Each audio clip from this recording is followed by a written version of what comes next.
Friends, இன்றைக்கி உடுப்பி ஸ்டைலில் ஒரு ரசம் வைக்கலாம். அதுக்கு முதல்ல வறுத்துக்கிறதுக்கு ஒரு குட்டி பேன் எடுத்துக்கிறேன். ஒரு ஸ்பூனு தேங்காய் எண்ணெய் போட்டுக்கிறேன்.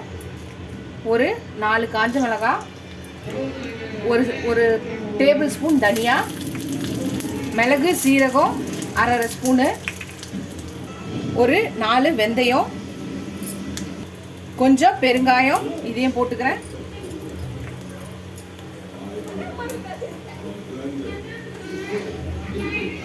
கொஞ்சம் கருவேப்பிலை. இதை நல்லா இதாக்கி இதை ஆற வச்சு மிக்சி ஜாரில் நம்ம பேஸ்ட்டாக அரைச்சிக்கணும். இதை எடுத்து மிக்சி ஜாரில் மாற்றிக்கிறேன். ஃப்ரெண்ட்ஸ், இப்போ நம்ம தாளிச்சிக்கலாம். ஒரு கிண்ணம் எடுத்துக்கிறேன். அதில் தேங்காய் எண்ணெய் ஊற்றிக்கிறேன். இப்போ கடுகு, ஒரு 4-5 வெந்தயம் போட்டிருக்கேன், அதை போட்டுக்கலாம். ஒரு பச்சை மிளகாய் போட்டுக்கிறேன். கொஞ்சம் கருவேப்பிலை போட்டுக்கிறேன்.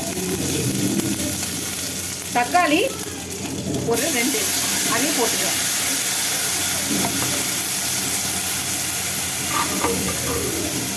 இதை நல்லா வதக்கிக்கலாம்.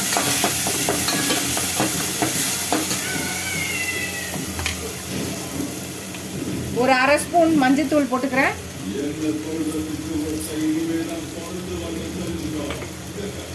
இப்போ உப்பு போடுறேன். இதை நல்லா வதக்கிக்கிறேன். இந்த தக்காளி நல்லா குழஞ்சி வரணும். அது வரையும் இது வேகட்டும். தக்காளி குழஞ்சி வந்துச்சு. இப்போ புளி தண்ணீர் ஒரு நெல்லிக்காய் சைஸ் புளியை நான் ஊற வச்சு ஊற்றிருக்கேன். இது ஒரு கொதி வரட்டும்.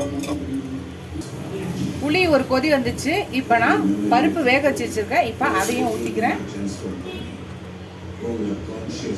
பருப்பு ஊற்றியாச்சு. கொஞ்சம் தண்ணி ஊற்றிக்கிறேன். இப்போ இதுவும் கொதிக்கிட்டோம். இப்போ நம்ம அரைச்சி வச்ச பொடி விழுத ஊற்றிக்கிறேன். கொஞ்சம் தண்ணி ஊற்றிக்கிறேன். அவ்வளோதான். ஒரு கொதி வந்துச்சுன்னா நம்மளோட உடுப்பி ஸ்டைல் ரசம் ரெடி ஆகிடும். கொதிக்கிட்டோம். ஒரு கொதி வந்துச்சுன்னா நம்ம இறக்கிடலாம். இந்த நேரத்தில் கொஞ்சோண்டு வெல்லம் போட்டுக்கிறேன். இப்போ இதே சேர்த்து ஒரு கலக்கிக்கிறேன்.